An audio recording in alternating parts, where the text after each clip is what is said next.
ಶ್ರೀ ಗುರುಭ್ಯೋ ನಮಃ. ಆನಂದ ರಾಮಾಯಣದ ಮನೋಹರ ಕಾಂಡದ 6ನೇ ಸರ್ಗ ಇದು.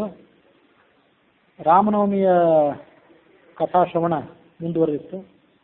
ನವಮಿ ದಿವಸ ಹೇಗೆ ಪೂಜೆ ಮಾಡಬೇಕು ಅನ್ನೋದನ್ನ ಆ ಗುರು ಶಿಷ್ಯನಿಗೆ ವರ್ಣಿಸಿದ. ದಶಮಿಯ ಮುಂಜಾವಿನಲ್ಲಿ ಎದ್ದು ಪ್ರಾತಃ ಕಾಲದ ಪೂಜೆ ಮುಗಿಸಿ ಮಧ್ಯಾಹ್ನದ ಪೂಜನೆಯನ್ನ ಇನ್ನು ಮುಂದೆ ಮಾಡಬೇಕಾದ್ದೇನಿದೆ ಅದನ್ನ ಶ್ರವಣ ಮಾಡಬೇಕು. ಬ್ರಾಹ್ಮಣ ದಂಪತಿಗಳನ್ನ ಕರೀಬೇಕು.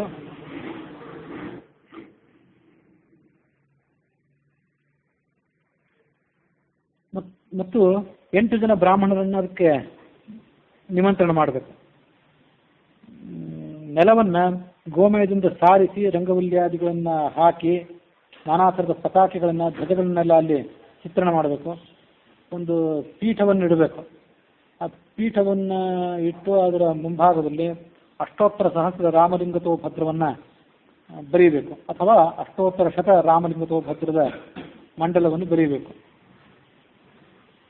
ಆ ಮಂಡಲ ಏನು ಬರೆದಿರ್ತೇವೆ ಅಲ್ಲಿ ಆ ಮಂಡಲದ ಮೇಲೆ ಭದ್ರೋಪರಿ ಆ ಬ್ರಾಹ್ಮಣ ಮತ್ತು ಆತನ ಪತ್ನಿಯನ್ನು ಕೂಡಿಸಬೇಕು. ಪಶ್ಚಿಮಾಭಿಮುಖೆ ವಾಮಭಾಗೆ ತತ್ ಸ್ತ್ರೀ ನಿವೇಶಯೇ, ಅದನ್ನ ಎಡಭಾಗದಲ್ಲಿ ಅವನ ಪತ್ನಿ ಕುತ್ಕೊಳ್ಬೇಕು. ಸೀತಾರಾಮರಿಬ್ಬರನ್ನ ದಂಪತಿಗಳಲ್ಲಿ ಆವಾಹನ ಮಾಡಬೇಕು. ತತ್ಪೃಷ್ಠೆ ಲಕ್ಷ್ಮಣಂ ವಿಪ್ರಂ ಚಿಂತೆಯೇಚ್ಛ ತತಃ ಪರಂ, ಆ ರಾಮಸ್ಥಾನೀಯನಾದ ಬ್ರಾಹ್ಮಣ ಏನಿರ್ತಾನೆ ಆತನ ಹಿಂಭಾಗದಲ್ಲಿ ಲಕ್ಷ್ಮಣ ಇದ್ದಾನೆ ಅಂತ ಚಿಂತನೆ ಮಾಡಬೇಕು. ಅಂದ್ರೆ ಮತ್ತೊಬ್ಬ ಬ್ರಾಹ್ಮಣನಲ್ಲಿ ಲಕ್ಷ್ಮಣನನ್ನ ಆವಾಹನ ಮಾಡಬೇಕು, ಭರತನನ್ನ ರಾಮನ ಬಲಭಾಗದಲ್ಲಿ. ಹೀಗೆ ಆ ಉಳಿದ 8 ಜನ ಬ್ರಾಹ್ಮಣರಿರ್ತಾರಲ್ಲ ಅವರಲ್ಲಿ ಬೇರೆ ಬೇರೆ ಬ್ರಾಹ್ಮಣರನ್ನ ಈ ಲಕ್ಷ್ಮಣಾದಿಗಳನ್ನ ಆವಾಹನ ಮಾಡಬೇಕು. ಹನುಮಂತನನ್ನ, ಅಂಗದನನ್ನ, ಸುಗ್ರೀವಾದಿಗಳನ್ನ, ವಿಭೀಷಣಾದಿಗಳನ್ನ ಅಲ್ಲಿ ಆವಾಹನೆ ಮಾಡಬೇಕು. ಆವಾಹನೆ ಮಾಡಿ ಪೂಜೆ ಪ್ರಾರಂಭ ಮಾಡಬೇಕು. ಇದಕ್ಕೆ ನವಾಯತನ ಪೂಜಾ ಅಂತ ಕರೀತಾರೆ. ರಾಮ ಸೀತೆ ಇವರಿಬ್ಬರು ಆ ಇಬ್ಬರನ್ನ ಪ್ರತ್ಯೇಕವಾಗಿ ಪರಿಗಣನೆ ಮಾಡಿಲ್ಲ. ರಾಮ ಸೀತೆ ಇಬ್ಬರು ಸೇರಿ ಒಂದೇ ಅಂತ ಕಾಣಿಸ್ತೇವೆ ನೋಡಿದರೆ. ರಾಮ ಸೀತೆಯರು, ಲಕ್ಷ್ಮಣ, ಭರತ, ಶತ್ರುಘ್ನ, 3 ಜನ ಕಪಿಗಳು, ಸುಗ್ರೀವ, ಹನುಮಂತ ಮತ್ತು ಅಂಗದ ಅಂತ, ಮತ್ತೆ ವಿಭೀಷಣ, ಜಾಂಬವಂತ ಆತ ಕರಡಿ. ಹೀಗೆ 9 ಜನ ಆಗ್ತಾರೆ ಒಟ್ಟು.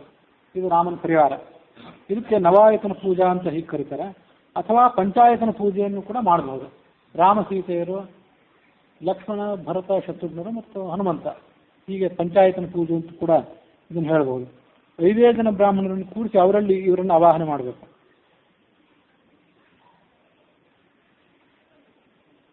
ಅಥವಾ ಇನ್ನೊಂದು ಪದ್ಧತಿಯೂ ಇದೆ. ರಾಮನ ಸ್ಥಾನದಲ್ಲಿ ಒಬ್ಬ ಯತಿಯನ್ನೇ ಕೂರಿಸ್ಬೇಕು. ಯತಿ ಅಂದ್ರೆ ಸನ್ಯಾಸಿಯನ್ನೇ ಕೂರಿಸ್ಬೇಕು ಅಂತ ಇಲ್ಲಿ ಹೇಳಿದಂತೆ ಕಾಣಿಸ್ತದೆ. ಈಗ ಇಂಥ ಪೂಜೆಗಳನ್ನೆಲ್ಲ ಯಾರು ಮಾಡಿದ್ದು ಕಾಣಿಸೋದಿಲ್ಲ, ಬಹಳ ಅಪರೂಪದ ಪೂಜೆಗಳು.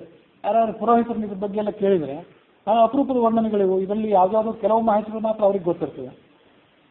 ಹಾಗಾಗಿ ಯತಿ ಅಂದ್ರೆ ಇಲ್ಲಿ ನಿರ್ದಿಷ್ಟವಾಗಿ ಸನ್ಯಾಸಿ ಅಂತ ಅರ್ಥ ಮಾಡಬೇಕು, ಯತಿ ಅಂತೆ ಸಂಯಮನಶೀಲನ ಮತ್ತೊಬ್ಬ ಬ್ರಾಹ್ಮಣ ಅಂತ ಅರ್ಥ ಮಾಡಬೇಕು ಅಂತ ಹೇಳೋದು ಕಷ್ಟನೇ. ಯತಿಯನ್ನು ಕೂಡಿಸ್ಬೇಕು ಆ ಜಾಗದಲ್ಲಿ, ಯತಿಗೆ ಆವಾಹನೆ ಮಾಡಿ ಅವನಿಗೆ ದಕ್ಷಿಣ ದಾನ ಇತ್ಯಾದಿ ಕೊಡಬೇಕು ಅನ್ನೋದು ಅಷ್ಟು ಸಂಪ್ರದಾಯದಲ್ಲಿ ಕಂಡು ಬರೋದಿಲ್ಲ.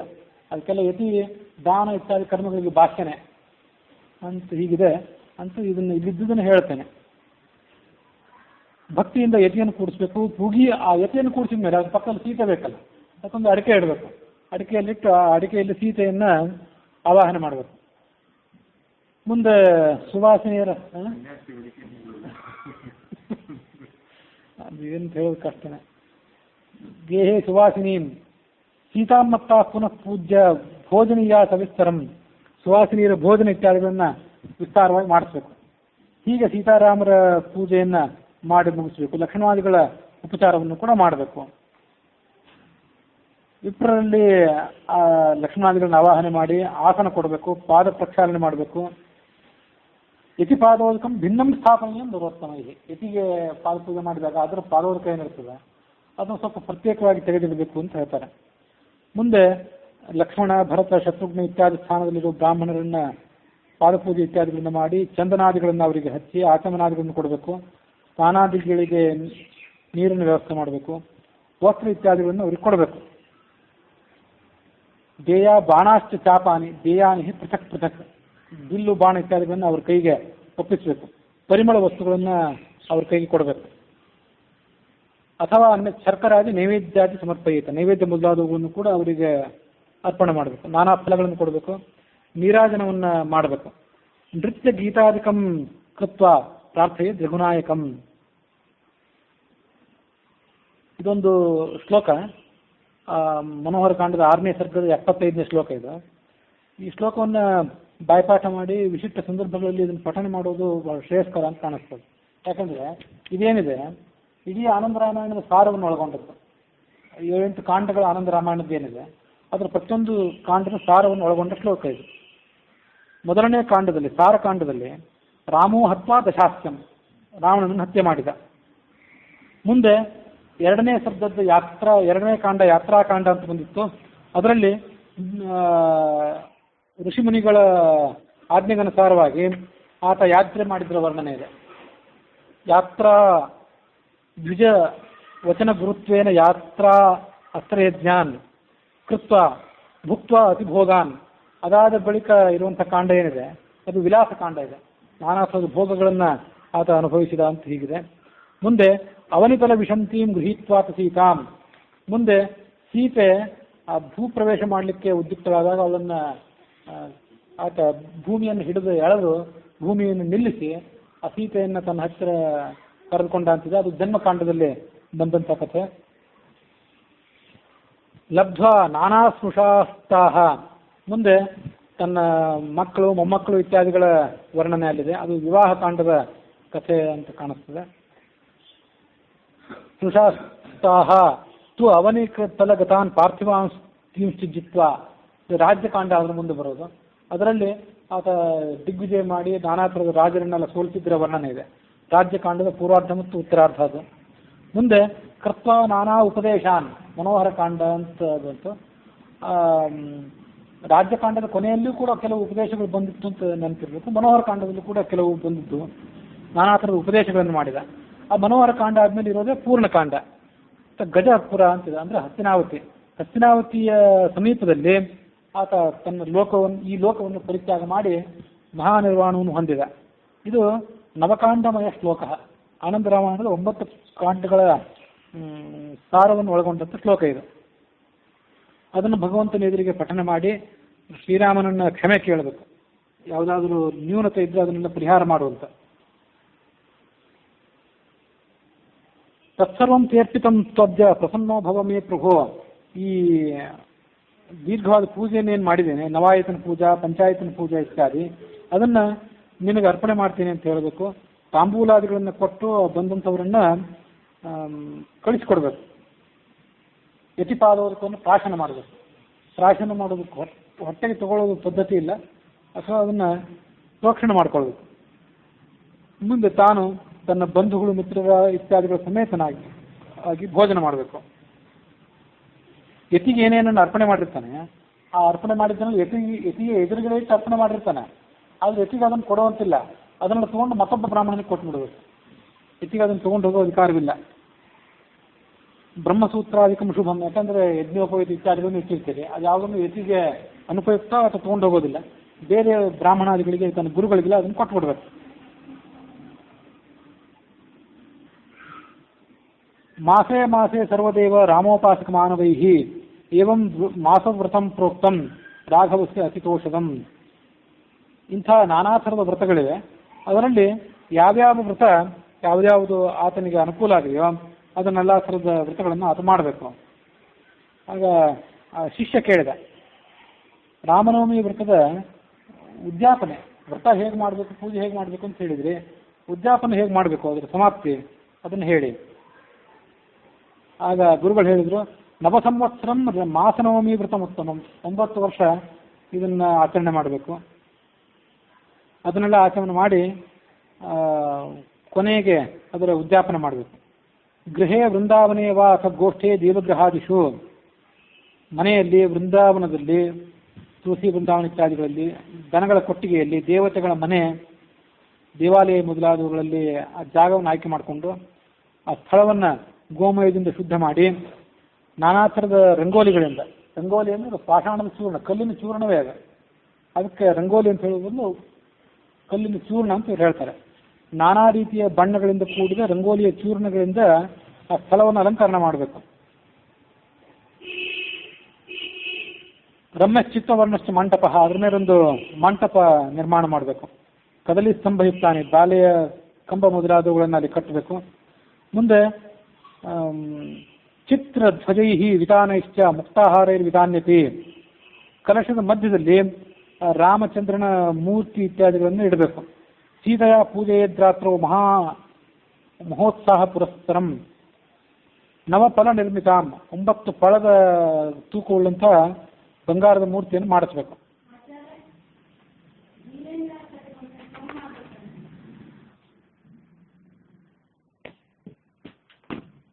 ಸೀತಾ ಹೈಮಿ ಪ್ರಕರ್ತವ್ಯ ಶುಭ ಅಷ್ಟವ ಫಲ ಸಂಹಿತ ರಾಜಶಾಸ್ತ್ರೆ ಲಕ್ಷ್ಮಣಾದ್ಯಾ ಪೃಥಕ್ ಪಂಚಫಲೈ ಸ್ಮೃತಾ. ಮುಂದೆ ಲಕ್ಷ್ಮಣಾದಿಗಳ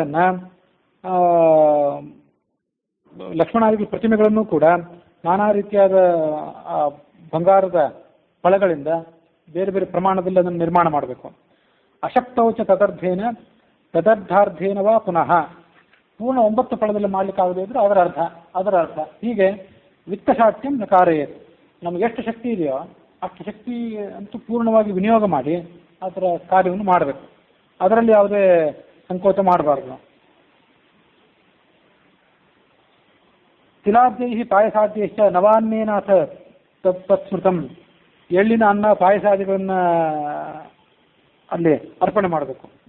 ಚಿತ್ರಾಸನ ಮುತ್ತರೀಯಂ ಮುಕುಟಂ ಜರ್ಜರೀಂ ತಥಾ, ನಾನಾ ಥರದ ಆಭರಣ ಇತ್ಯಾದಿಗಳನ್ನ ಅರ್ಪಣೆ ಮಾಡಬೇಕು. ತಥೋ ಗುರುಂ ಸಮಭ್ಯರ್ಚ್ಯ ಪ್ರಣಪ್ಯ ಪುನಃ ಪುನಃ ಸಾಮರ್ಥ್ಯಾಮರ್ಪಯೇತ್ ಸರ್ವಾಂ ಗುರವೇ ದಕ್ಷಿಣಾನ್ವಿತಾಂ, ಬಂದಂಥ ಗುರು ಪುರೋಹಿತ ಇತ್ಯಾದಿಗಳಿಗೆ ಆ ಪ್ರತಿಮೆಯನ್ನು ಅರ್ಪಣೆ ಮಾಡಬೇಕು. ಏವಂ ಉದ್ಯಾಪನಂ ಕೃತ್ವ ಕಾರ್ಯಮಗ್ರೇ ವ್ರತಂ ಪುನಃ, ಹೀಗೆ ಆ ವ್ರತದ ಸಮಾಪ್ತಿಯನ್ನು ಮಾಡಿ ಮತ್ತೆ ಶಕ್ತಿಯನುಸಾರ ಸಮಯಾನುಕೂಲ ಮತ್ತು ಧನಾನುಕೂಲವನ್ನು ಪರಿಗಣನೆ ಮಾಡಿಕೊಂಡು ಮುಂದೆ ಆ ವ್ರತವನ್ನು ಮುಂದುವರಿಸಬಹುದು. ತಥಾ ಮಾಸವೃತಂ ಚೇದಂ ನಿತ್ಯಮೇವ ಸ್ಮೃತಂ ಬುಧೈ ಅಶಕ್ತೇನ ಯಥಾಶಕ್ತಿಯ ಕಾರ್ಯಮುದ್ಯಾಪನಂ ವ್ರತಂ ಉಪೋಷ್ಯ ನವಮಿ, ಆ ವ್ರತದ ಸಂದರ್ಭದಲ್ಲಿ ನವಮಿ ದಿವಸನೂ ಕೂಡ ಉಪವಾಸ ಮಾಡಬೇಕು. ಶುಕ್ಲ ಪಕ್ಷದ ನವಮಿ ದಿವಸ ಅನ್ನ ಏನಾದರೂ ಭೋಜನ ಮಾಡಿದರೆ ಆತ ರೌರವ ನರಕಕ್ಕೆ ಹೋಗ್ತಾನೆ ಅಂತ ಇಲ್ಲಿ ವರ್ಣನೆ ಇದೆ. ಜನಸಾಮಾನ್ಯರಿಗೆ ಎಲ್ಲ ಸಂದರ್ಭದಲ್ಲೂ ಅನ್ವಯ ಆಗುವಂತ ಇರ್ಲಿಕ್ಕಿಲ್ಲ. ಇದು ಕೇವಲ ಆ ವ್ರತ ಪರಿಗ್ರಹ ಮಾಡಿದವರಿಗೆ ಮಾತ್ರ ಇದ್ದಿರಬೇಕು. ಹೀಗೆ ಇದರ ಕಥೆಯನ್ನು ನಾನು ನಿನಗೆ ಹೇಳಿದೆ. ಇನ್ನೂ ಮುಂದಿನ ಕಥೆಯನ್ನೇನಾದರೂ ನೀವು ಕೇಳಬೇಕು ಅಂತ ಅಪೇಕ್ಷೆ ಇದ್ದರೆ ಅದನ್ನು ಹೇಳಿ. ಆಗ ಶಿಷ್ಯ ಕೇಳಿದ, ಗುರೋತ್ವಯ ರಾಘವಸ್ಯ ಶ್ರೀರಾಮ ನವಮಿ ವ್ರತಂ ಮಾಸೇ ಮಾಸಿ ಪ್ರಕರ್ತವ್ಯಮಿತಿ ಪ್ರೋಕ್ತಂ, ರಾಮನ ನವಮಿ ವ್ರತವನ್ನು ಪ್ರತಿ ತಿಂಗಳಲ್ಲೂ ಮಾಡಬೇಕು ಅಂತ ಹೇಳಿದರೆ ಆ ಕಥೆಯನ್ನು ಆ ರಾಮನ ನವಮಿ ವ್ರತವನ್ನು ಇಷ್ಟು ಶ್ರದ್ಧೆಯಿಂದ ಆಚರಣೆ ಮಾಡಿದವರು, ಅದರ ಮೂಲಕ ಮಹಾಫಲವನ್ನು ಪಡ್ಕೊಂಡವರು ಯಾವ್ದಾದ್ರು ಇದ್ದಾದ್ರೇನು ಇದ್ದರೆ ಅದ್ರ ಬಗ್ಗೆ ವಿಸ್ತಾರವಾಗಿ ಹೇಳಿ. ಮತ್ತು ಈ ವ್ರತವನ್ನು ವಿಸ್ತಾರವಾಗಿ ಮಾಡ್ಲಿಕ್ಕೆ ಶಕ್ತಿ ಇಲ್ಲದೇ ಇದ್ದರೆ, ಇಷ್ಟೆಲ್ಲ ಧನ ಇತ್ಯಾದಿಗಳನ್ನು ವ್ಯಯ ಮಾಡಿ ಅಂಥ ಅಶಕ್ತನಾದ ಮನುಷ್ಯ ಇದನ್ನ ಹೇಗೆ ಮಾಡಬೇಕು? ಆಗ ಅವರು ಹೇಳಿದರು, ಅದಕ್ಕೆ ಸಂಬಂಧಿಸಿದಂಥ ಒಂದು ಕಥೆ ಇದೆ. ಆ ರಾಮನ ಪೂಜೆಯನ್ನು ಶ್ರದ್ಧೆಯಿಂದ ಮಾಡಿ ಫಲ ಪಡ್ಕೊಂಡವನು, ಅವನ ಕಥೆಯನ್ನು ಹೇಳ್ತೀನಿ ಕೇಳು ಅಂದ್ರೆ ಆ ಗುರುಗಳು. ಕೇರಳದಲ್ಲಿ ರಾಮನ ಭಕ್ತನ ಅಂತ ಒಬ್ಬ ಬ್ರಾಹ್ಮಣ ಇದ್ದ. ಆತ ನಿರ್ಧನನಾಗಿದ್ದ, ಬಡವನಾಗಿದ್ದ. ಅವನಿಗೆ ಯಾರೂ ಬಂಧು ಬಾಂಧವರು ಇರಲಿಲ್ಲ, ಮದುವೆನೂ ಆಗಿರಲಿಲ್ಲ. ಅವನಿಗೆ ಬಡವನಾಗಿದ್ದ ಅನ್ನೋ ಕಾರಣಕ್ಕಾಗಿ ಮನೆ ಇರಲಿಲ್ಲ, ತಂದೆ ಇರಲಿಲ್ಲ, ತಾಯಿ ಇರಲಿಲ್ಲ. ಆದರೆ ರಾಮನ ಪೂಜೆಯನ್ನು ಮಾತ್ರ ಬಹಳ ನಿಷ್ಠೆಯಿಂದ ನಡೆಸ್ಕೊಂಡು ಬರ್ತಿದ್ದ. ಬೆಳಗಾಗಿ ಎದ್ದು ಕೃತಮಾಲ ಅಂತ ನದಿ, ಆ ಕೇರಳದ ನದಿ, ಕೃತಮಾಲ ಘೃತಮಾಲ ಅಂತ 2 ನದಿಗಳ ವರ್ಣನೆ ಬಂದಿತ್ತು ಇನ್ನೊಂದು. ಆ ಕೃತಮಾಲಾ ನದಿಯ ತೀರಕ್ಕೆ ಹೋಗಿ ಅಲ್ಲಿ ಸ್ನಾನ ಮಾಡಿ ಆ ನದಿಯ ಮರಳಿನಲ್ಲಿ ಮರಳಿನ 9 ವೇದಿಕೆಗಳನ್ನು ನಿರ್ಮಾಣ ಮಾಡ್ತಿದ್ದ. 9 ವೇದಿಕೆಗಳನ್ನು ನಿರ್ಮಾಣ ಮಾಡಿ ಸೀತಾ ಸಮೇತನಾದ ರಾಮನನ್ನ ಆ ವೇದಿಕೆಗಳ ಮೇಲೆ, ಒಂದು ವೇದಿಕೆ ಮೇಲೆ ಪ್ರತಿಷ್ಠಾಪನೆ ಮಾಡ್ತಿದ್ದ. ಅವನ ಹತ್ರ ಮೂರ್ತಿಯೇ ಇತ್ತು, ಅದನ್ನು ಪ್ರತಿಷ್ಠಾಪನೆ ಮಾಡ್ತಿದ್ದ. ರಾಮಲಿಂಗಾತ್ಮಕ ಅವರಾಸನೆ ಅಂಥದ್ದೊಂದು ಮಂಡಲ, ರಾಮಲಿಂಗ ತೋಭದ್ರ ಅಂತ ಹಿಂದಲೇ ಏನು ಬಂತಲ್ಲ, ಅಂಥದ್ದೊಂದು ಮಂಡಲವನ್ನು ಅವನು ಚಿತ್ರಣ ಮಾಡ್ತಿದ್ದ. ಮುಂದಿನ ಉಳಿದ 8 ದಿಕ್ಕುಗಳಲ್ಲಿ ಬಾಳೆ ಎಲೆ ಮುತ್ತಾದಗಳನ್ನು ಹರಡಿ ಅಲ್ಲಿ ಉಳಿದ ಪ್ರತಿಮೆಗಳನ್ನು ಇಡ್ತಿದ್ದ, ಲಕ್ಷ್ಮಣಾದಿಗಳ ಪ್ರತಿಮೆಯನ್ನು. ಅದು ಬಾಲರಾಮಾಯಣದಲ್ಲಿ ಅವನಲ್ಲಿ ರಾಮ ಮತ್ತು ಸೀತೆಯರ ಪ್ರತಿಮೆ ಮಾತ್ರ ಇತ್ತು, ಉಳಿದ ದೇವತೆಗಳ ಪ್ರತಿಮೆ ಇರಲಿಲ್ಲ. ಅದಕ್ಕಾಗಿ ಬಾಳೆ ಎಲೆ ಮುಂತಾದವುಗಳಿಂದಲೇ ಮೂರ್ತಿಗಳನ್ನು ಆತ ನಿರ್ಮಾಣ ಮಾಡಿ ಅಷ್ಟರಿಂದಲೇ ಆ ಪೂಜೆಯನ್ನು ಮುಂದುವರೆಸ್ತಿದ್ದ ಅಂತ ಇದೊಂದು ಬಾರಿ ಹೇಳ್ತಾರೆ. ಅಂತೂ ಅಥವಾ ಲೋಹವೇ ಆತನಲ್ಲಿ, ಲೋಹದ ಮೂರ್ತಿಗಳೇ ಆತನ ಕೈಯಲ್ಲಿ ಇದ್ದಿರಬೇಕು, ಅಥವಾ ಬಾಳೆ ಎಲೆಯಿಂದಲೇ ಆತ ನಿರ್ಮಾಣ ಮಾಡ್ತಿದ್ದ. ಈಗ ಯಾವುದನ್ನಾದರೂ ಇಟ್ಕೊಳ್ಬೇಕು. ಮುಂದೆ ಆ ರಾಮನನ್ನು ಅಲ್ಲಿಟ್ಟು ರಾಮನಿಗೆ ಹೇಳ್ತಿದ್ದಂತೆ, ಭಗವಂತನೇ ಬೆಳಗಾಗಿದೆ, ಪ್ರಾತಃ ಕಾಲದ ಕರ್ತವ್ಯವನ್ನು ಮಾಡಬೇಕಾಗಿದೆ, ನದಿ ಹೋಗೋಣ ಬಾ ಅಂತ ಹೇಳ್ತಿದ್ದಂತೆ. ಆ ರಾಮನ ಪ್ರತಿಮೆಯನ್ನು ತೆಗೆದುಕೊಂಡು ಆ ನದಿ ತೀರವನ್ನು ಸ್ವಲ್ಪ ದೂರಕ್ಕೆ ತೊಗೊಂಡು ಹೋಗ್ತಿದ್ದ. ಶೌಚಕ್ರಿಯೆಗಳನ್ನು ಮಾಡಿಸ್ಬೇಕಲ್ಲ, ಅಲ್ಲಿ ನದಿ ತೀರದಲ್ಲೆಲ್ಲ ಮಾಡುವಂತಿಲ್ಲ, ದೂರ ತೊಗೊಂಡು ಹೋಗ್ತಿದ್ದ. ಪೃಷ್ಠೇ ನಿವೇಶ, ರಾಮನನ್ನು ಬೆನ್ನ ಮೇಲೆ ಇಟ್ಕೊಂಡು ಸ್ವಲ್ಪ ದೂರ ಹೋಗಿ ವೃಕ್ಷ ಖಂಡೆ, ಒಂದು ಪರ್ವತಗಳ ಒಂದು ಗಿಡ ಮರಗಳ ಒಂದು ತೋಪು ಸುತ್ತಮುತ್ತಲು ಸುರಕ್ಷಿತವಾಗಿರುವಂಥ ಜಾಗ, ಅಲ್ಲಿ ತೆಗೆದುಕೊಂಡು ಹೋಗಿ ಇಟ್ಟು ಈ ಒಂದು ಹುಲ್ಲಿನ ಮೇಲೆ ಆತನನ್ನು ಇಟ್ಟು ಅದರ ಒಂದು ಪಾತ್ರೆ ಇಟ್ಟು ಮೃತ್ತಿಕಾ ಜಲ ಇದನ್ನೆಲ್ಲ ಇಟ್ಟು ಕಿಂಚಿತ್ ದೂರಂ ಗತ್ವ, ಸ್ವಲ್ಪ ದೂರ ಹೋಗಿ ನಿಂತ್ಕೋತಿದ್ದ ರಾಮನ ಶೌಚಾದಿಗಳಿಗೆ ಅನುಕೂಲ ಆಗಲಿ ಅಂತ. ಕಿಯಕ್ಷಣಂ, ಮತ್ತೆ ರಾಮನ ಬಳಿಗೆ ಬರ್ತಿದ್ದ. ಅಷ್ಟೊತ್ತಿಗೆ ರಾಮ ಶೌಚಾದಿಗಳನ್ನು ಮುಗಿಸಿ ತಯಾರಾಗುತ್ತಿದ್ದ. ಅವನಿಗೆ ಪಾದಕ್ಕೆ ನೀರು, ಮೃತ್ತಿಕೆ ಇತ್ಯಾದಿಗಳನ್ನು ಕೊಟ್ಟಿರ್ತಿದ್ದ.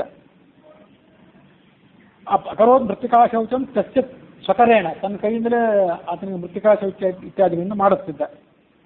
ಮುಂದೆ ಮತ್ತೊಂದು ಪಾತ್ರೆಯಲ್ಲಿರುವಂಥ ನೀರಿನಿಂದ ಅದಾದ್ಮೇಲೆ ಆಚಮನ ಮಾಡಿಸ್ಬೇಕಲ್ಲ ದೇವರಿಗೆ, ಆಚಮನ ಮಾಡಿ ಮುಗಿಸ್ತಿದ್ದ. ದಂತಕಾಷ್ಠೇನ, ದಂತಕಾಷ್ಠ ತಂದು ರಾಮನ ಹಲ್ಲುಗಳನ್ನು ಓದಿಸುತ್ತಿದ್ದ.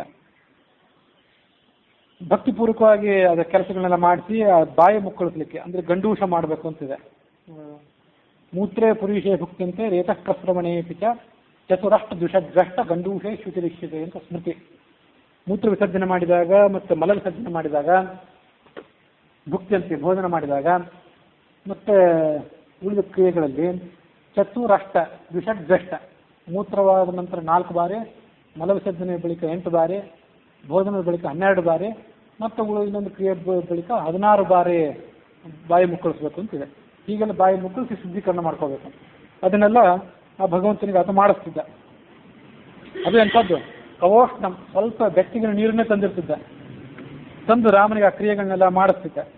ಮುಂದೆ ಒಂದು ವಸ್ತ್ರದಿಂದ ರಾಮನ ಅಂಗಾಂಗಗಳನ್ನು ಒರೆಸ್ತಿದ್ದ, ಕೈ ಕಾಲು ಇತ್ಯಾದಿಗಳನ್ನು. ಮುಂದೆ ಮತ್ತೊಂದು ಬಾರಿ ಆ ವಿಗ್ರಹವನ್ನು ಬೆನ್ನ ಮೇಲೆ ಹೊತ್ಕೊಂಡು ಕ್ರಮವಾಗಿ ಆ ಮರಳಿನ ವೇದಿಕೆ ಹಿಂದೆಯನ್ನು ತಯಾರು ಮಾಡಿರ್ತಿದ್ದ. ಅಲ್ಲಿ ಬಂದು ಅದನ್ನು ಇಡ್ತಿದ್ದ ಹಿಂದಿನಂತೆ. ಇದರಂತೆ ಎಲ್ಲ ಉಳಿದವ್ರದ್ದು ಎಲ್ಲರದು ಶೌಚ, ಲಕ್ಷ್ಮಣ ಸೀತೆ ಇತ್ಯಾದಿಗಳೆಲ್ಲರದೂ. ಭರತಂ ಲವಣಾಂತಕಂ, ಲವಣ ಶತ್ರುವಾದಂಥ ಶತ್ರುಘ್ನನು ಭರತನ ಅರ್ಧ ಬಂದಿತ್ತಲ್ಲ ಹಿಂದೆ. ಸುಗ್ರೀವಾದಿಗಳಿಗೆ ಎಲ್ಲರಿಗೂ ಕೂಡ ಆ ಶೌಚಾದಿಗಳನ್ನು ಮಾಡಿ ಮುಗಿಸ್ತಿದ್ದ. ಅವರೆಲ್ಲರಿಗೂ ನೀರನ್ನು ಹಾಕಿ ಸ್ನಾನ ಮಾಡ್ತಿದ್ದ. ಮುಂದೆ ಉದ್ವರ್ತನಾದಿಕ ತಿಕ್ಕುತ್ತಿದ್ದ ಅವ್ರ ಮೈ ಇತ್ಯಾದಿಗಳನ್ನು, ವಸ್ತ್ರಾದಿಗಳನ್ನು ಅವ್ರಿಗೆ ಕೊಡ್ತಿದ್ದ. ತಾನೇ ಬಡವಾಗಿದ್ದಾರಂತ ವಸ್ತ್ರಾದಿಗಳನ್ನು ಕೊಡ್ಲಿಕ್ಕೆ ಅವರಿಗೆ ಅವನಿಗೆ ಶಕ್ತಿ ಇರ್ಲಿಕ್ಕಿಲ್ಲ. ಭೂರ್ಜಾದಿ ಪತ್ರಾಣಿ, ಭೂರ್ಜ ಪತ್ರ ಅಂತ ಒಂದು ಭೂರ್ಜ ವೃಕ್ಷ ಅಂತ ಒಂದು ವೃಕ್ಷ, ಅದರ ತೊಗಟೆಯನ್ನು ಅವರಿಗೆ ಉಟ್ಕೊಳ್ಳಿಕ್ಕೆ ಕೊಡ್ತಿದ್ದ. ಫಲಪುಷ್ಪಾದಿಗಳನ್ನು ಅರ್ಚನೆ ಮಾಡ್ತಿದ್ದ. ಮುಂದೆ ಅನ್ನ ಮಾಡ್ತಿದ್ದ. ಆ ಅನ್ನ ಯಾವ ಥರದ್ದು ಅಂದರೆ ಸ್ಥೂಲ ವ್ರೀಹಿ ಅಂತಿದೆ. ವ್ರೀಹಿ ಅಂದರೆ ಭತ್ತ, ಸ್ಥೂಲ ಅಂದರೆ ದಪ್ಪ, ದಪ್ಪನೆಯ ಭತ್ತ ಅಂತಂದರೆ ಕುತ್ತಲಕ್ಕಿ ಅಂತ ಬರ್ತದೆ. ಆ ಕಡೆ ಕೇರಳ, ಉತ್ತರ ಕನ್ನಡ, ದಕ್ಷಿಣ ಕನ್ನಡ ಮೊದಲ ಪ್ರದೇಶಗಳಲ್ಲಿ ಅದನ್ನು ಬಳಕೆ ಮಾಡ್ತಾರೆ. ಏನಂದರೆ ಈ ಭತ್ತವನ್ನು ಬಿಸಿಲಿಗೆ ಹಾಕಿ ಕುಟ್ಟಿ ಅಕ್ಕಿ ತಯಾರು ಮಾಡ್ತಾರೆ. ಇದು ಈ ಕಡೆ ಕುಟ್ಟಬೇಕು, ಯಾವುದೇ ಅಕ್ಕಿಗಾದರೂ ಕುಟ್ಟಲೇಬೇಕು. ಕುತ್ತಲಕ್ಕಿ ಅಂದರೆ ಒಂದು ಸಾರಿ ಬೇಯಿಸಿ ಅಥವಾ ಬಿಸಿಲಿನಲ್ಲಿ ಹಾಕಿ ತೆಗೆದು, ಎಷ್ಟು ಬೇಯ್ತದೋ ಅದೆಲ್ಲ ಗೊತ್ತಿಲ್ಲ, ಅಂತ ಬೇಯಿಸಿ ತೆಗೆದು ಅದನ್ನು ಮುಂದೆ ಕುಟ್ಟಿ ಆ ಭತ್ತವನ್ನು ಮಾರಾಟ ಮಾಡ್ತಾರೆ. ಆ ಅಕ್ಕಿಯನ್ನು ಉಪಯೋಗ ಮಾಡ್ತಾರೆ. ಅದಕ್ಕೆ ಕುತ್ತಲಕ್ಕಿ ಅಂತಾರೆ. ಒಂದು ಬಾರಿ ಬೆಂದದ್ರಿಂದ ಅದು ಮಡಿ ಮೇಲಿಗೆ ಅಷ್ಟು ಪ್ರಶಸ್ತ ಅಲ್ಲ. ಆದರೆ ದುಡಿಮೆ ಮಾಡುವಂಥವ್ರು, ರೈತ ಇತ್ಯಾದಿಗಳು ಆ ಭಾಗದಲ್ಲಿ ಅದನ್ನೇ ತಿಂತಾರೆ. ಕೆಲವು ಬಾರಿ ಮಡಿ ಮೇಲಿಗೆ ಆಚರಣೆ ಮಾಡುವಂಥ ಬ್ರಾಹ್ಮಣರಲ್ಲೂ ಕೂಡ ವಿಶೇಷವಾಗಿ ಬ್ರಹ್ಮಚಾರಿಗಳು ಮಾತ್ರ ಗಂಜಿ ಭೋಜನ ಮಾಡೋದವ್ರ ಪದ್ಧತಿ ಇದೆ, ಅವರು ಅದನ್ನು ಬಳಕೆ ಮಾಡ್ತಾರೆ. ಆ ಅಕ್ಕಿಯಿಂದ ಅನ್ನ ಮಾಡಿ ರಾಮಾದಿಗಳಿಗೆ ಆತ ಭೋಜನ ಮಾಡಿಸ್ತಿದ್ದ. ಮಧ್ಯಾಹ್ನದ ಕ್ರಿಯೆಗಳನ್ನ ಸಂಧ್ಯಾವಂದನ ಇತ್ಯಾದಿಗಳನ್ನ ಮಾಡ್ತಿದ್ದ, ಮತ್ತೆ ಪೂಜೆ ಮಾಡ್ತಿದ್ದ, ರಾಮನಿಗೆ ನೈವೇದ್ಯ ಮಾಡ್ತಿದ್ದ. ವೈಶ್ವದೇವಾದಿಗಳನ್ನ ಮುಗಿಸಿ ಭಿಕ್ಷೆಯನ್ನ ಅತಿಥಿಗಳಿಗೆ ಅಂತ ಮೀಸಲಾಗಿಟ್ಟು ಯಾರು ಬಂದಂತಹ ಅತಿಥಿಗಳು ಇದ್ದರೆ ಅವರಿಗಾದ್ರೂ ಕೊಟ್ಟು, ಮುಂದೆ ಮೀನು, ಗೋವುಗಳು, ಪಕ್ಷಿಗಳು ಮೊದಲಾದವುಗಳಿಗೆ ಅರ್ಪಣೆ ಮಾಡ್ತಿದ್ದ ಸ್ವಲ್ಪ ಸ್ವಲ್ಪ. ಮುಂದೆ ತಾನು ರಾಮನ ಆಜ್ಞಾನುಸಾರವಾಗಿ, ಆಜ್ಞಾ ಅಂತ ಅಂದು ರಾಮನ ಎದುರಿಗೆ ಕೂತ್ಕೊಂಡು ಭೋಜನ ಮಾಡ್ತಿದ್ದ. ಮತ್ತೆ ರಾಮನನ್ನು ಬೆನ್ನ ಮೇಲೆ ಹೊತ್ಕೊಂಡು ಸೀತೆಯನ್ನು ಲಕ್ಷ್ಮಣಾದಿಗಳನ್ನು ಬೆನ್ನ ಮೇಲೆ ಕರ್ಕೊಂಡು ಪೂಜೆಯ ಉಪಕರಣಗಳನ್ನ ಪೆಟ್ಟಿಗೆಗಳನ್ನೆಲ್ಲ ಹೊತ್ಕೊಂಡು ಆತ ತನ್ನ ನಿವಾಸ ಸ್ಥಾನಕ್ಕೆ ಬರ್ತಿದ್ದ. ಸ ವನ ರಾಮೋಪವನಂ ಗೊತ್ತಾ ರಾಮಂ ವಚೋ ಬ್ರವೀತ್. ಅವನ ಮನೆ ಅಂದರೆ ಅದೇನೊಂದು ನಿರ್ದಿಷ್ಟವಾದ ಮನೆ ಅಲ್ಲ, ಅದೇನು ಗುಡಿಸಲು ಸುತ್ತಮುತ್ತಲು ವೃಕ್ಷಾದಿಗಳಿರುವಂಥದ್ದು. ರಾಮನಿಗೆ ಹೇಳ್ತಿದ್ದ, ಭೋಜನ ಇತ್ಯಾದಿಗಳಾಗಿದೆ, ಸೀತೆ ಸಮೇತನಾಗಿ ಸ್ವಲ್ಪ ಹೊತ್ತು ವಿಶ್ರಾಂತಿ ತಗೋ, ಸುತ್ತಮುತ್ತಲು ನಾನಾ ಥರದ ಪಕ್ಷಿಗಳು ಮೃಗಗಳೆಲ್ಲ ತಮ್ಮ ಕಲರವ ಮಾಡ್ತಾ ಇವೆ, ಅದನ್ನೆಲ್ಲ ಕೇಳಿ ಸ್ವಲ್ಪ ಸಂತೋಷ ಪಡು ಅಂತ ಹೀಗೆ ಹೇಳ್ತಿದ್ದ. ಈ ನಡುವೆ ಆ ರಾಮನನ್ನು ಅಲ್ಲೇ ಮಲಗಿಸಿ ಈತ ಊರಿಗೆ ಬಂದು ಊರಿನಲ್ಲಿ ಬೀದಿ ಏನಿರ್ತದಲ್ಲ, ಮಾರುಕಟ್ಟೆ ಬೀದಿ, ಅಲ್ಲೆಲ್ಲ ಸಂಚಾರ ಮಾಡ್ತಿದ್ದ. ಸ್ವಲ್ಪ ವ್ಯತ್ಯಾಸ ಮಾಡಿ ಹೇಳಿದಂತ ಕಾಣಿಸ್ತದೆ. ಆ ರಾಮನನ್ನು ಕರ್ಕೊಂಡೇ ಬರ್ತಿದ್ದ, ರಾಮನನ್ನು ಅಲ್ಲಿ ಬಿಟ್ಟು ಬರ್ತಿರ್ಲಿಲ್ಲ. ರಾಮ ಇತ್ಯಾದಿ ತನ್ನ ಬೆನ್ನ ಮೇಲೆ ಹೊತ್ಕೊಂಡು ಆ ಮಾರುಕಟ್ಟೆಗೆ ಸಂಚಾರ ಮಾಡ್ತಿದ್ದ. ಸಂಚಾರ ಮಾಡುವಾಗ ರಾಮನಿಗೆ ದಾರಿ ಬಿಡಿ ದಾರಿ ಅಂತ ಹೇಳಲಿಕ್ಕೆ ಒಬ್ರು ಬೇಕಲ್ಲ, ತಾನೇ ಹೇಳ್ತಿದ್ದ. ಯಾರ್ಯಾರು ದಾರಿ ಬಿಡಿದವರು ಅವ್ರಿಗೊಂದು ಬೆಟ್ಟಕೊಂಡು ಬಡಿತಿದ್ದ. ಅದನ್ನು ಜನ ಯಾರು ತಪ್ಪು ತಿಳ್ತಿರ್ಲಿಲ್ಲ. ಆತನ ಭಕ್ತಿ, ಆತನ ನಿಷ್ಠೆ ಎಲ್ಲರಿಗೂ ಗೊತ್ತಿತ್ತು. ಸಂತೋಷದಿಂದ ಅವನಿಗೆ ಬೇಕಾದ ಅನುಕೂಲಗಳನ್ನು ಮಾಡಿಕೊಡ್ತಿದ್ರು. ರಾಮನಿಗೆ ಆ ಕೌತುಕಗಳಲ್ಲಿ ತೋರಿಸ್ತಿದ್ದ, ಅಲ್ಲಿ ನೋಡಿ ಇದನ್ನು ನಡೆದಿದೆ, ಇಲ್ಲಿ ನೋಡಿ ಅದನ್ನು ನಡೆದಿದೆ, ನಗರದ ಹಳ್ಳಿಯ ವಿದ್ಯಮಾನಗಳನ್ನೆಲ್ಲ ನೋಡುವಂತ ರಾಮನಿಗೆ ಅದನ್ನ ಅರ್ಪಣೆ ಮಾಡ್ತಿದ್ದ. ಮುಂದೆ ಶೂನ್ಯ ತೃಣಗೃಹೆ, ತನ್ನ ಹುಲ್ಲು ಹೊದಿಸಿದಂಥ ಮಾಡಿನ ಮನೆಗೆ ಬಂದು ಅಲ್ಲಿ ಅವ್ರನ್ನೆಲ್ಲ ಇಳಿಸಿ ಕಟ್ಟಿಗೆ ಮಂಚ ಒಂದಿತ್ತು, ಅದ್ರ ಮೇಲೆ ಅವ್ರನ್ನ ಮಲಗಿಸ್ತಿದ್ದ. ಮತ್ತೆ ಆ ಮಲಗಿಸಿ ಇನ್ನು ಮುಂದೆ ತಾನು ಆ ಮಾರುಕಟ್ಟೆ ಬೀದಿಗೆ ಹೋಗ್ತಿದ್ದ. ಹೋಗಿ ನಾಳೆ ದಿವಸಕ್ಕೆ ಪೂಜೆ ಇತ್ಯಾದಿಗಳಿಗೆ ಬೇಕಲ್ಲ ಸಾಮಗ್ರಿಗಳು, ಮತ್ತೆ ತುಪ್ಪ, ಎಣ್ಣೆ, ತರಕಾರಿ, ಹಣ್ಣು, ಅಕ್ಕಿ ಮೊದಲಾದವುಗಳನ್ನು, ನಾನಾ ಥರದ ವೀಳ್ಯದೆಲೆ ಮೊದಲಾದವುಗಳನ್ನು, ಅಡಿಕೆ, ಕುಂಕುಮ ಇತ್ಯಾದಿಗಳನ್ನು ತೆಗೆದುಕೊಂಡು ಬರ್ತಿದ್ದ. ಮತ್ತು ಸ್ವಲ್ಪ ತಾಮ್ರದ ದುಡ್ಡು, ತಾಮ್ರದ ಕಾಸನ್ನು ಕೂಡ ಕೆಲವು ಕಡೆಯಿಂದ ಇಳಿಸ್ಕೊಂಡು ಬರ್ತಿದ್ದ. ಅವರೆಲ್ಲ ಜನ ಸಂತೋಷದಿಂದ ಅವನಿಗೆ ಅದನ್ನು ಕೊಡ್ತಿದ್ರು. ಸದ್ಗ್ರಾಮ ವಾಸನ ಸರ್ವೇ ಯೇ ಹಟ್ಟೆ ಸ್ಥಿತಾ ಜನಾ. ಬ್ರಾಹ್ಮಣನಿಗೆ ನಿಷ್ಠೆಯನ್ನು ಗಮನಿಸಿ ಆತ ಏನು ಕೇಳ್ತಿದ್ನೋ ಅದನ್ನು ಕೊಡ್ತಿದ್ರು. ಸ್ವಂತಕ್ಕಾಗಿ ಏನು ಕೇಳೋದಿಲ್ಲ, ದೇವ್ರ ಪೂಜೆಗೆ ಕೇಳ್ತಾನೆ ಅಂತ ನಿಶ್ಚಿತ ಇತ್ತು, ಕೊಡ್ತಿದ್ರು. ಮುಂದೆ ಆ ಬ್ರಾಹ್ಮಣ ಶೂನ್ಯವಾದಂಥ ಮನೆಗೆ ಬಂದು ರಾಮನ ಎದುರಿಗೆ ದೀಪವನ್ನು ಹಚ್ಚುತ್ತಿದ್ದ, ಆರತಿಯನ್ನು ಕೂಡ ಮಾಡ್ತಿದ್ದ, ಗಂಧಾದಿಗಳಿಂದ ಆತನ ಪೂಜೆ ಮಾಡ್ತಿದ್ದ, ರಾಮನಿಗೆ ಬೀಸ್ತಿದ್ದ. ಪಲ್ಲವೇನ ಮುದಾನ್ವಿತ, ತಾನು ಹೊದ್ದಂಥ ಉತ್ತರೀಯದ ಸೆರಗಿನಿಂದಲೇ ರಾಮನಿಗೆ ಬೀಸ್ತಿದ್ದ. ಮುಂದೆ ಜಪಾದಿಗಳನ್ನು ಮಾಡಿ, ಪ್ರದಕ್ಷಿಣೆ ಹಾಕಿ, ಕೀರ್ತನೆ ಮಾಡಿ, ಮಂತ್ರಾದಿಗಳನ್ನು ಜಪ ಮಾಡ್ತಿದ್ದ.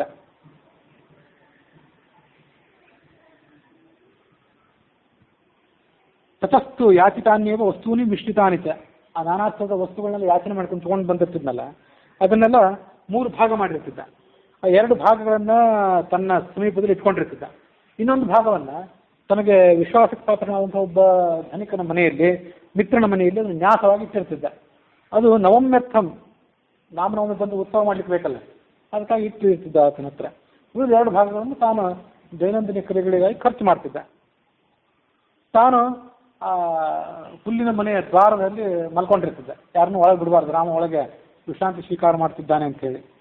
ಬೆಳಗಾಗಿ ಎದ್ದು ಗೀತಾದಿಗಳ ತಾನು ಆಚರಣೆ ಮಾಡಿ, ಗೀತಾದಿಗಳನ್ನು, ಸಂಗೀತಾದಿಗಳನ್ನು ಹೇಳಿ ರಾಮನನ್ನು ಎಬ್ಬಿಸಿ, ತಾಳವಾದ್ಯ ಇತ್ಯಾದಿಗಳನ್ನು ಮೊಳಗಿಸಿ ರಾಮನನ್ನು ಎಬ್ಬಿಸಿ, ಹಿಂದಿನಂತೆ ಅವನು ತೊಗೊಂಡೋಗಿ ನದಿ ತೀರಕ್ಕೆ ಹೋಗಿ ಆ ಪೂಜೆಯನ್ನು ಮಾಡ್ತಿದ್ದ. ಇದು ಆತನ ನಿತ್ಯ ದಿನಚರಿ. ನವಮಿ ದಿವಸ ವಿಶೇಷ ಪೂಜೆ, ತಾನು ಕೂಡ ಉಪವಾಸ ಇತ್ಯಾದಿಗಳನ್ನು ಮಾಡಿ, ಸಂಕೀರ್ತನೆ ಇತ್ಯಾದಿಗಳನ್ನು ಮಾಡ್ತಿದ್ದ. ಪ್ರತಿ ನವಮಿಯೋ ಅಥವಾ ಶುಕ್ಲ ಪಕ್ಷದ ನವಮಿಯೋ ಅಥವಾ ರಾಮನವಮಿ ಒಂದೇ ದಿವಸ ಮಾಡ್ತಿದ್ದ, ಅದು ಅಷ್ಟು ಸ್ಪಷ್ಟ ಇಲ್ಲ. ಅಂತೂ ಈ ಥರದ ಪೂಜೆ ಮಾಡ್ತಿದ್ದ. ರಾತ್ರಿ ಜಾಗರಣೆ ಮಾಡ್ತಿದ್ದ. ದಶಮಿ ದಿವಸ ಪ್ರಾತಃ ಕಾಲದಲ್ಲಿ ರಾಮನನ್ನ ಪೂಜೆ ಮಾಡಿ ಆ ಉತ್ಸವಾದಿಗಳನ್ನು ಆಚರಣೆ ಮಾಡ್ತಿದ್ದ. ರಾಮನವಮಿ ಸಂದರ್ಭದಲ್ಲಿ ಆ ಚೈತ್ರ ಶುಕ್ಲ ಪ್ರತಿಪತ್ ದಿವಸದಿಂದ ಆರಂಭ ಮಾಡಿ ನವಮಿ ದಿವಸ ತನಕ ಎಲ್ಲ ಮಾಡ್ತಿದ್ದ. ಆನಂದ ರಾಮಾಯಣದ ಚರಿತ್ರವನ್ನು ಪಾರಾಯಣ ಮಾಡ್ತಿದ್ದ. 9 ಜನ ಬ್ರಾಹ್ಮಣರನ್ನು ಕರೆದು ಅವರಿಗೆ ಆ ಪುಸ್ತಕಾದಿಗಳನ್ನು ದಾನ ಮಾಡ್ತಿದ್ದ. ಅವರಲ್ಲಿ ಒಬ್ಬನಿಗೆ ಪತ್ನಿ ಸಮೇತನಾಗಿ ಕರೆದಿದ್ದ. ತನ್ನ ಹತ್ತಿರ ಸಂಚಿತವಾದಂಥ ಸ್ನೇಹಿತನ ಮನೆಯಲ್ಲಿ ಇಟ್ಟಿರ್ತಿದ್ದಲ್ಲ, ಅದನ್ನೆಲ್ಲ ತಂದು ಮತ್ತೆ ಅನ್ನ ಇತ್ಯಾದಿಗಳನ್ನು ಮಾಡಿ ಸಂಚಿತ ಶಾಖಾದಿ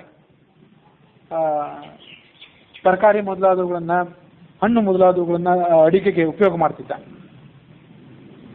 ಮರಳಿನ ವೇದಿಕೆಯಲ್ಲಿ ಹಿಂದಿನಂತೆ 9 ಪೂಜೆಗಳನ್ನೆಲ್ಲ ಮಾಡಿ ಮುಗಿಸ್ತಿದ್ದ. ಬಂದವರಿಗೆಲ್ಲರೂ ಕೂಡ ಭೋಜನ ಮಾಡ್ತಿದ್ದ. ಅವರಿಗೆ ತಾಂಬೂಲ ದಕ್ಷಿಣೆ ಇತ್ಯಾದಿಗಳನ್ನು ಕೊಟ್ಟು ಅವರನ್ನು ಕಳಿಸ್ತಿದ್ದ. ಹೀಗೆ ಪ್ರತಿ ತಿಂಗಳು ಕೂಡ ಆತ ಪೂಜೆಯನ್ನು ಮಾಡ್ತಿದ್ದ. ಏವಂ ಗತಾನು ವರ್ಷಾಣಿ ನವತಸ್ಸು ದ್ವಿಜನ್ಮನಃ. 9 ವರ್ಷಗಳು ಹೀಗೆ ಕಳೆದವು. ಒಮ್ಮೆ ಒಂದು ಶ್ರಾವಣ ಮಾಸ ಬಂದಿತ್ತು. ಆಗ ಈತ ಇದ್ದಂಥ ಪರಿಸರದ ಸಮೀಪದಲ್ಲಿ ಒಬ್ಬ ರಾಜ ಬಂದ, ತನ್ನ ಸೈನ್ಯವನ್ನು ತನ್ನ ಬೆಂಗಾವಲಾಗಿಟ್ಕೊಂಡು. ಆ ಸೈನಿಕರಲ್ಲಿ ಒಬ್ಬ ಈ ಬ್ರಾಹ್ಮಣ ಇದ್ದಂಥ ಹುಲ್ಲು ಮನೆ ಇತ್ತಲ್ಲ, ಅಲ್ಲಿಗೆ ಬಂದ. ಮಳೆ ಬರ್ಲಿಕ್ಕೆ ಶುರುವಾಯಿತು. ಸಣ್ಣದಾಗಿ ಮಳೆ ಬರ್ತಾ ಇತ್ತು. ಆ ಸೈನಿಕರಲ್ಲಿ ಒಬ್ಬನೋ ಮತ್ತೊಂದು ಇಬ್ಬರು ಈ ಹುಲ್ಲು ಮಾಡಿದ ಮನೆಯೊಳಗೆ ಬಂದು ಮಲಗಬೇಕು ಅಂತ ಅಪೇಕ್ಷೆ ಪಟ್ಟರು. ಕೆಲವರೆಲ್ಲ ಹಳ್ಳಿಗೆ ಹೋಗಿ ಅಲ್ಲೆಲ್ಲ ಮಲ್ಕೊಂಡ್ರು, ಕೆಲವರು ಇಲ್ಲೇ ಮಲ್ಕೊಂಡ್ರು. ಅವರೆಲ್ಲ ಅಶ್ವಾರೂಢರಾಗಿದ್ರು, ಸಶಸ್ತ್ರರಾಗಿದ್ರು. ನೋಡಿದ್ರೆ ಇವನೊಬ್ಬ ಈ ಬ್ರಾಹ್ಮಣ ಬಾಗಿಲು ಅಡ್ಡ ಮಲ್ಕೊಂಡಿದ್ದ. ಅವರು ಆತನ ಎಬ್ಬಿಸಿದ್ರು. ಎದ್ದೇಳು, ನಮಗೆ ದಾರಿ ಕೊಡು, ಮಳೆ ಬರ್ತಾ ಇದೆ, ನಾವು ಒಳಗೆ ಹೋಗಿ ಮಲಗುತ್ತೇವೆ.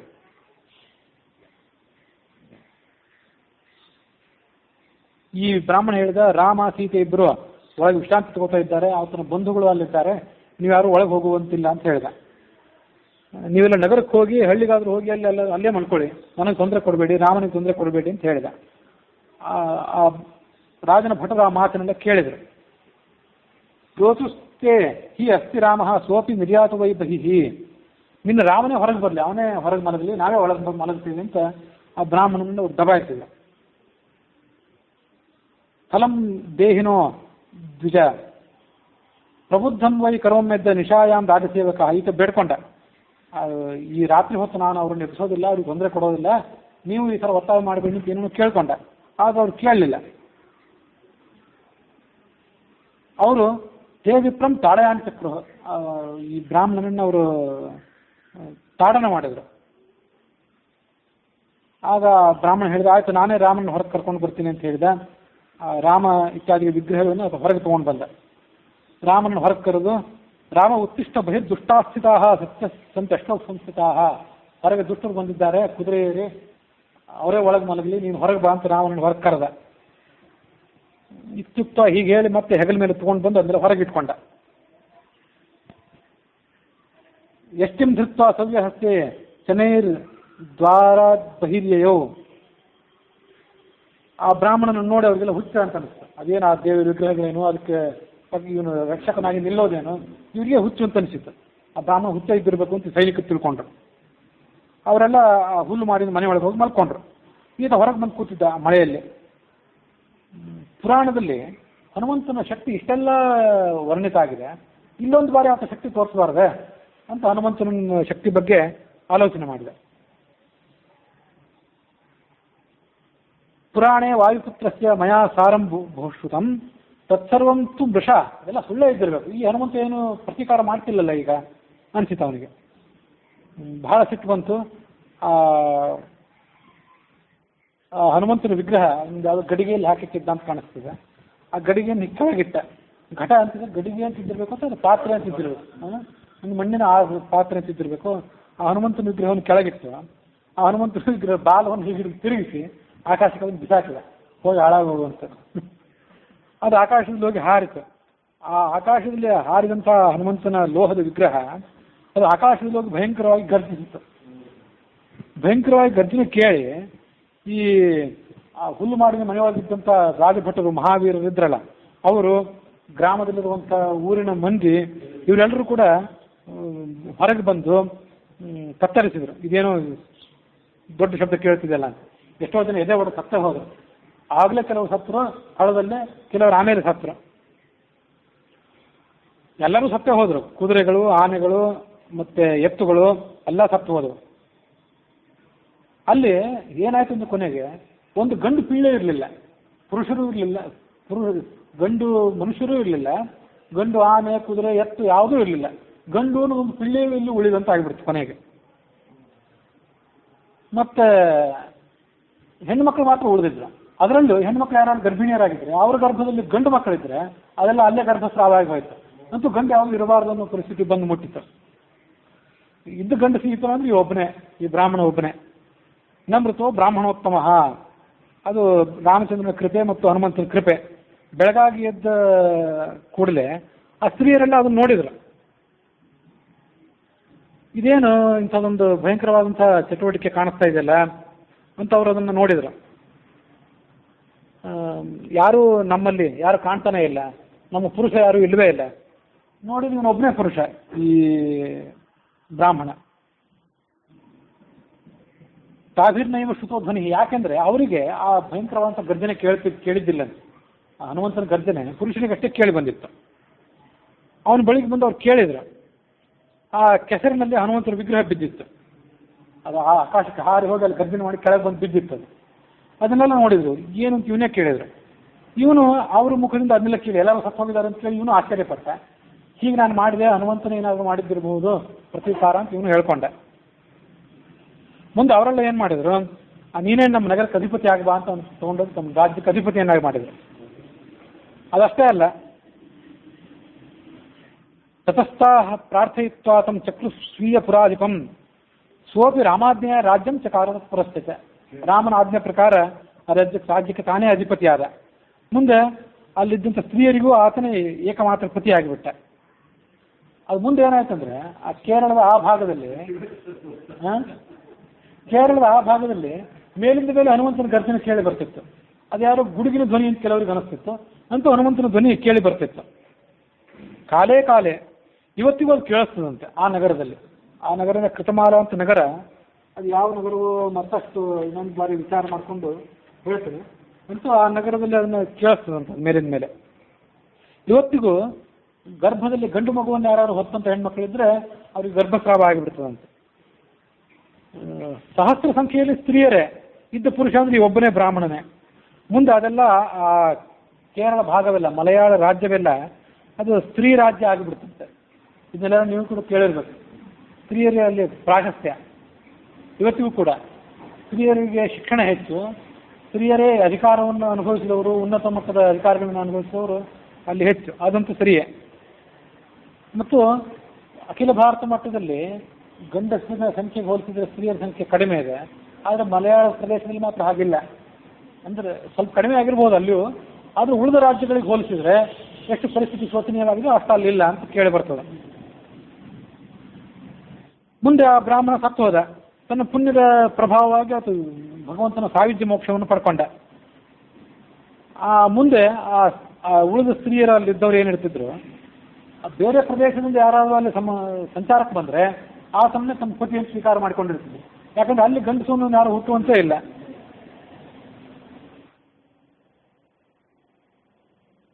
ಅವನನ್ನೇ ಗಂಡ ಅಂತ ಅವರು ಸ್ವೀಕಾರ ಮಾಡಿಕೊಂಡಿರ್ತಿದ್ರು.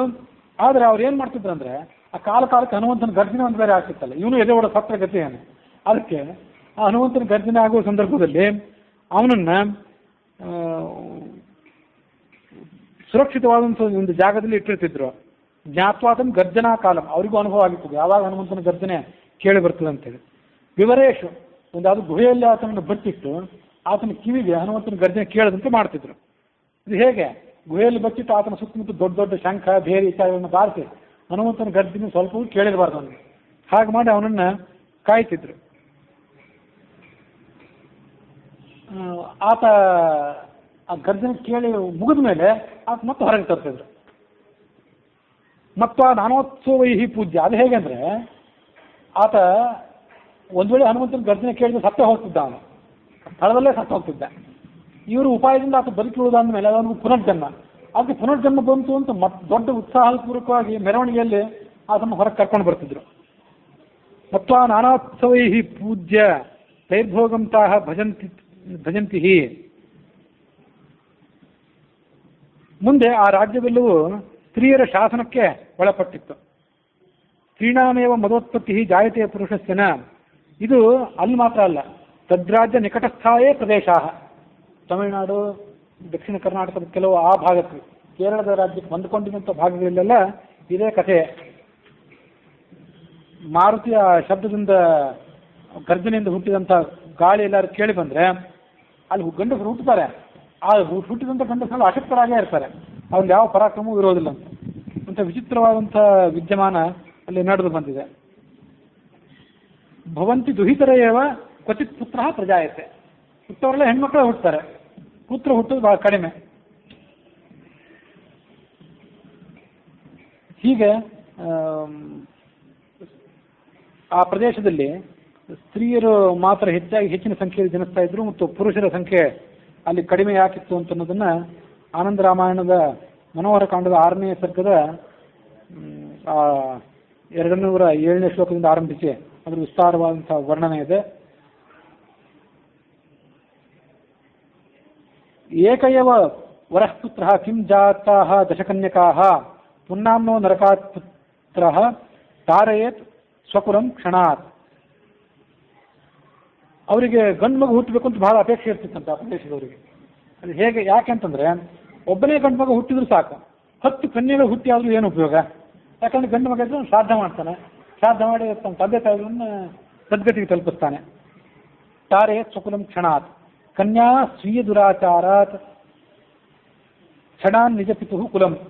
ಕನ್ಯೆ ಹುಟ್ಟಿದರೆ ಅವಳು ತನ್ನ ತಂದೆಯ ಮನೆ ಮತ್ತು ಗಂಡನ ಮನೆ ಇವುಗಳನ್ನ ನರಕಕ್ಕೆ ಈಡು ಮಾಡ್ತಾಳೆ, ತಾನು ದುರಾಚಾರಿ ಒಂದು ವೇಳೆ ಆಗಿದ್ದರೆ. ಹಾಗಾಗಿ ಮನುಷ್ಯರೆಲ್ಲರೂ ಗಂಡು ಮಗುವನ್ನು ಹುಡುಗಲಿ ಉತ್ಪಾದನೆ ಮಾಡಲಿಕ್ಕೆ ಪ್ರಯತ್ನ ಪಡಬೇಕು ಅಂತ ಅದು ಮಾತು, ಶಾಸ್ತ್ರದ ಮಾತಲ್ಲ, ಅದು ಆ ಪ್ರದೇಶದ ಜನರ ಮಾತು ಇದ್ದಿರಬೇಕು ಅಂತ ಅದನ್ನ ಹಾಗೆ ಅರ್ಥ ಮಾಡಬೇಕು.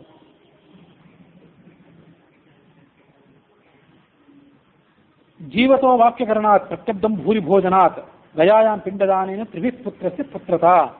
ಪುತ್ರ ಅಂತ ಅನ್ಸ್ಕೋತಾನಲ್ಲ, ಯಾಕೆ ಪುತ್ರ ಅಂತ ಅನ್ಸ್ಕೋತಾನೆ ಅಂತಂದ್ರೆ ಜೀವತೋ ವಾಕ್ಯಕರಣಾತ್, ಬದುಕಿದ್ದಾಗ ಆ ತಂದೆಯ ಮಾತನ್ನು ಕೇಳಿ ಆತನಿಗೆ ಮನಸ್ಸಿನ ಸಮಾಧಾನ ಆಗುವಂತೆ ನಡ್ಕೋತಾನೆ, ಇದು ಒಂದು ಕಾರಣ. ಪ್ರತ್ಯರ್ಥಂ ಭೂರಿ ಭೋಜನಾತ್, ಪ್ರತಿ ವರ್ಷವೂ ಕೂಡ ಶ್ರಾದ್ದ ಮಾಡಿ, ತಂದೆ ಅಜ್ಜ ಇತ್ಯಾದಿಗಳು ಶ್ರಾದ್ದ ಮಾಡಿ ಭೂರಿ ಭೋಜನ ಮಾಡಿಸಿ ಅದ್ರ ಮೂಲಕ ತಂದೆಗೆ ತೃಪ್ತಿ ಕೊಡ್ತಾನೆ. ಮತ್ತು ಜೀವಮಾನದಲ್ಲಿ ಒಂದು ಬಾರಿ ಕಾಶಿ, ಗಯೆ, ಬದರಿ ಮೊದಲಾದ ಕ್ಷೇತ್ರಕ್ಕೆ ಹೋಗಿ ಅಲ್ಲಿ ಪಿಂಡ ಪ್ರದಾನ ಮಾಡ್ತಾನೆ. ಅಲ್ಲಿ ಮಾಡಿದರೂ ಕೂಡ ಇಲ್ಲಿ ಮಾಡಲೇಬೇಕು ಮತ್ತೆ ಪ್ರತಿ ವರ್ಷವೂ ಕೂಡ.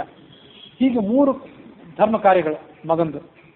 ಆ ಕಾರಣಕ್ಕಾಗಿ ಆತ ಮಗ ಅಂತ ಅನ್ಸ್ಕೋತಾನೆ. ಹೀಗೆ ಆ ಮಗನ ಬಗ್ಗೆ ಅಷ್ಟು ಮಹತ್ವ ಇದೆ.